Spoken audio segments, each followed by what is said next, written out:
Oi, pessoal, tudo bom? Então, meu nome é Álvaro, vamos estudar Jung e vamos estudar Nice da Silveira. Né?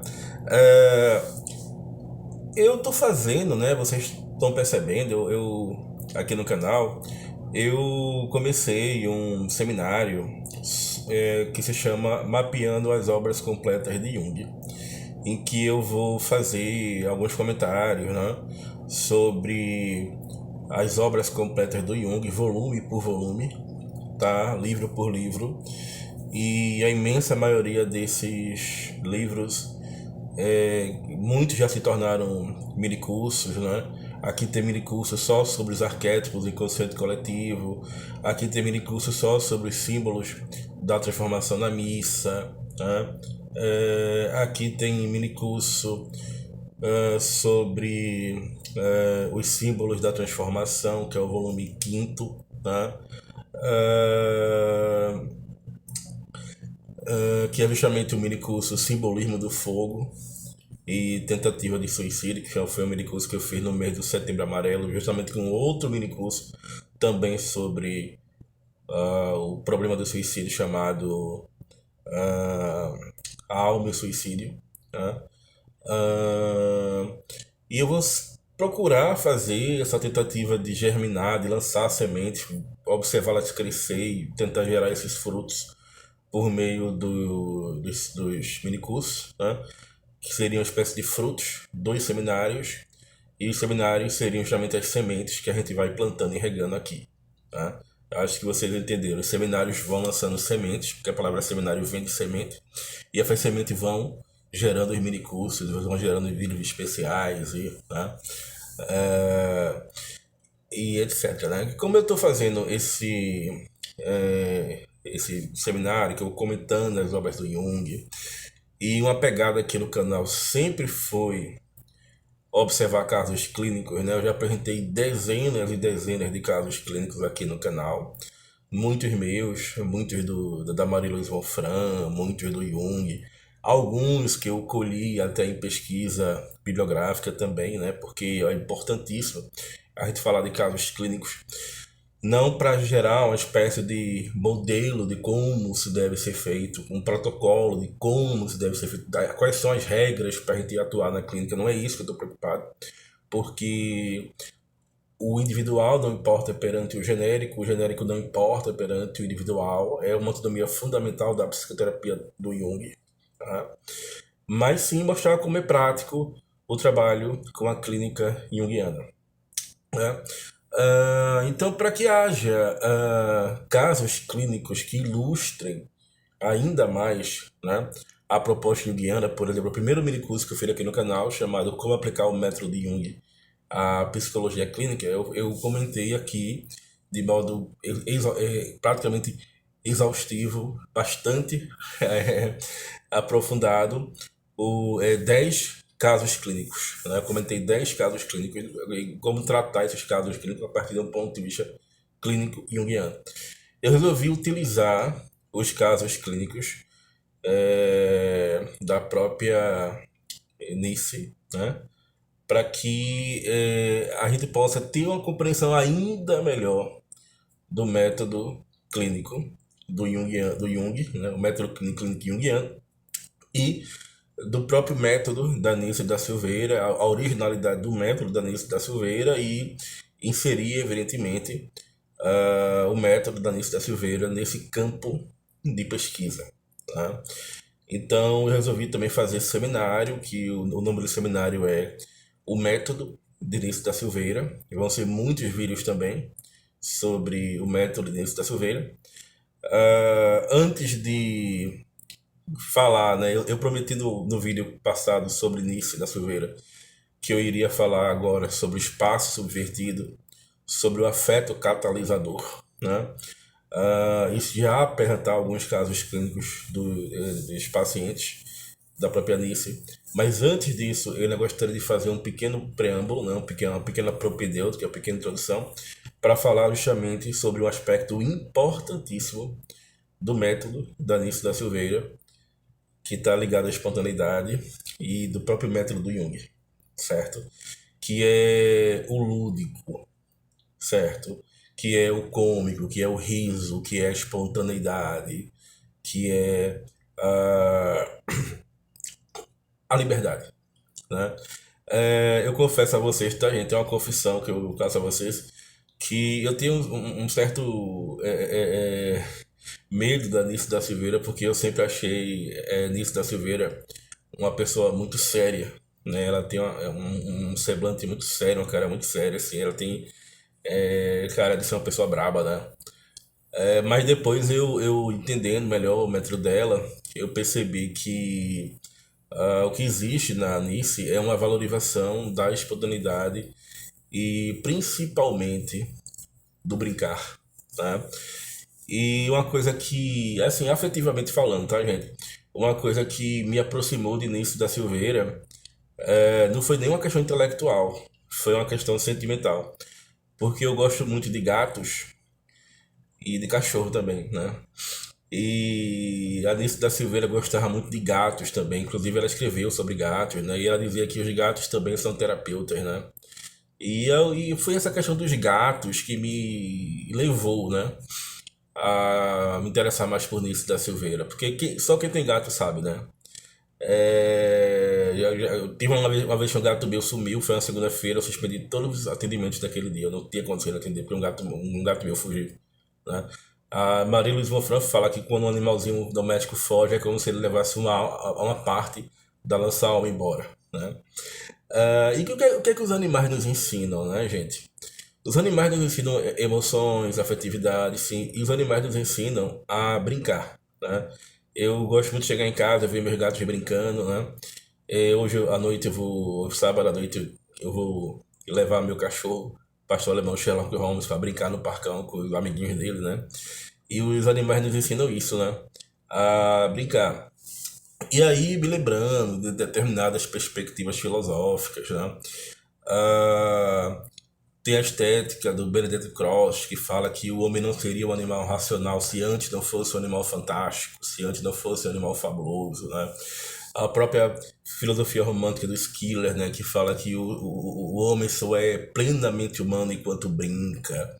Ou Santa Maria de Aquino dizendo que o lazer é uma atividade tão séria que até no céu nós teremos o lazer e o brincar, né? O historiador Huizinga, que diz que antes de nós sermos Homo sapiens, que é até uma expressão muito derivada ultimamente, o sapiens, né? O Homo sapiens, nós somos ludens, nós somos seres lúdicos, nós somos animais lúdicos, né? Começando a pensar nessas perspectivas e como muitas vezes o riso, o humor, a graça, o lúdico foi sendo abandonado ao longo dos séculos em nome da técnica e do progresso e da racionalização do mundo do trabalho, da produtividade, que criou essa separação de mundos. Ou seja, o mundo infantil é o mundo do brincar, é o mundo da palavra autorizada, porque o brincar é a palavra autorizada da criança, né? É o espaço autorizado da criança, né? É a afetividade permitida à criança. E o trabalho é a obrigação do adulto, né? Mas é justamente essa divisão que está nos adoecendo e é essa divisão que está nos matando, né? O mundo do trabalho, a racionalidade, o excesso de produção, o abandono do lúdico, né? Pode ver que quando a gente tira férias, parece que a gente voltou para a realidade. Agora que tem um feriadão, hoje é sábado, segunda-feira é o dia do trabalho, as pessoas não vão trabalhar, parece que elas vão respirar, parece que elas vão voltar para a vida delas, como se o trabalho não fizesse parte das nossas vidas, porque o trabalho, no fim das contas, nos aliena e nos faz adoecer, né? Trazendo essa perspectiva, o quanto é importante essa perspectiva do lúdico, né, do homens ludens, antes da gente entrar na, do espaço vertido, no afeto catalisador, né?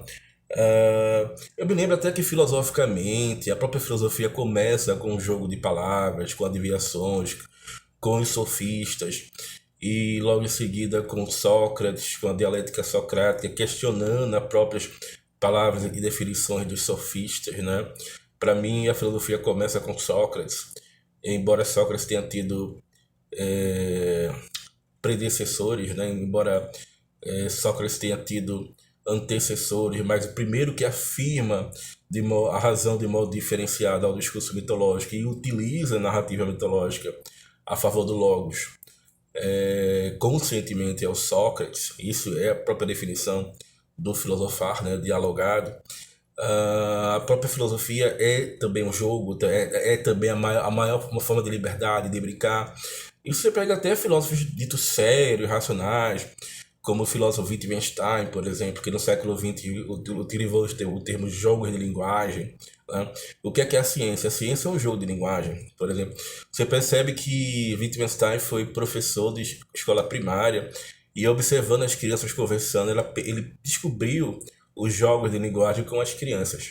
Ele tirou da linguagem das crianças o conceito de jogos de linguagem, que é tão utilizado hoje em dia nas ciências humanas. Né? Ah, de modo que a própria questão da imaginação ativa no método do Jung, por que é que eu não utilizo imaginação ativa com criança? Porque a criança já tem no ato de espontaneidade o seu próprio trabalho de imaginação ativa. O brincar da criança é um trabalho muito semelhante ao trabalho de imaginação ativa. E o lazer, o brincar, né? A própria palavra escola vem de escoler, que quer dizer lazer. E a paideia, que é a educação grega, né? A gente que cursou ciências humanas, ciências sociais, a gente sempre teve aquele livro do Jagger, a paideia, né? Sempre teve aquele livro muito próximo de nós. É, Também nos dá uma outra ideia do que é o lazer, que é a paidia, né? Então, educação é paideia, lazer, divertimento é paidia. Entre paideia e paideia existe uma proximidade muito grande. Né? De modo que o brincar, o lazer, por exemplo, para a criança é algo extremamente sério. Brincar não é falta de seriedade, muito pelo contrário. Tente brincar com a criança e tente não levar aquela brincadeira a sério, para você ver que ela vai te repreender. Ela vai dizer: olha, isso é sério, nosso jogo é sério, nosso brincar é sério. E brincar também não tem a ver com subestimar a capacidade das pessoas, mas sim despertar a criatividade delas, né? Despertar o horizonte de criatividade das pessoas. Tá? Então eu acredito que até seguindo o próprio Jung, né? Que Jung repetindo que uma vez uma paciente dele falou, né? Que só o humor salva, só o brincar salva. Né? Eu convido vocês a participarem desse seminário sobre o método da Nilce da Silveira nessa intenção e nessa perspectiva do lúdico, tá bom? Eu sou um grande admirador do lúdico, por exemplo, eu tenho assistido vídeos dos Doutores da Alegria nos hospitais, né? E para você ser doutor da alegria, você tem que fazer o equivalente a um mestrado. Não é só colocar uma máscara de clown, uma máscara de palhaço e tocar um violão e tocar um pandeiro e ir para o hospital. Não, você tem que fazer uma formação teórica e prática de 2 anos para você ser doutor da alegria. Né? E eu fiz trabalhos espontâneos com teatro, com pintura, eu fiz trabalhos com a artisticidade, né? Lembrando que eu falei no outro vídeo que a arte surge como uma tentativa de síntese dialética entre o mito e a realidade, só que a realidade para nós, para a psique, para Jung, é justamente a fantasia criativa. É aquilo que todos nós concebemos. Então, a arte surge para permitir que o mito volte a brincar com o logos. Né? A arte surge para permitir de modo criativo que a nossa vida faça sentido. É aquilo que o Jung vai trazer, né? Tudo é Maia, a deusa da ilusão hindu, perante uma única coisa, que a nossa vida faça sentido. Né? E é esse brincar, é esse desestruturar, é esse ludens, é esse lúdico que a Nícia da Silveira vai trazer. Um lúdico que foi tão rechaçado no discurso filosófico do Ocidente. Você vê que desapareceram com a comédia de Aristóteles, ficou apenas a tragédia A gente não tem a comédia de Aristóteles, porque se dizia um preconceito medieval que um filósofo como Aristóteles jamais perderia tempo escrevendo uma comédia, né? Uma filosofia da comédia. Nós temos o trabalho do Bergson, que, por sinal, o riso, né? Muito influenciou também o próprio Jung. Tá? Eu convido vocês a gente pensar essa perspectiva do lúdico, claro. Existe um elemento de tragédia nas nossas vidas, mas eu gosto muito de dizer, né, que a vida não é uma tragédia, a vida é uma comédia, embora a vida seja uma comédia que se passa dentro de uma tragédia. A vida é uma comédia que se passa dentro de uma tragédia. No próximo vídeo, aí sim, eu vou falar do espaço subvertido, dedicar uns dois vídeos do seminário ao espaço subvertido, e logo em seguida ao afeto catalivador e alguns conceitos da Nice da Silveira, e vou começar a apresentar os casos clínicos da Nice da Silveira. É isso, pessoal. Muito obrigado. Vamos estudar Nice da Silveira e vamos estudar Jung. Tchau.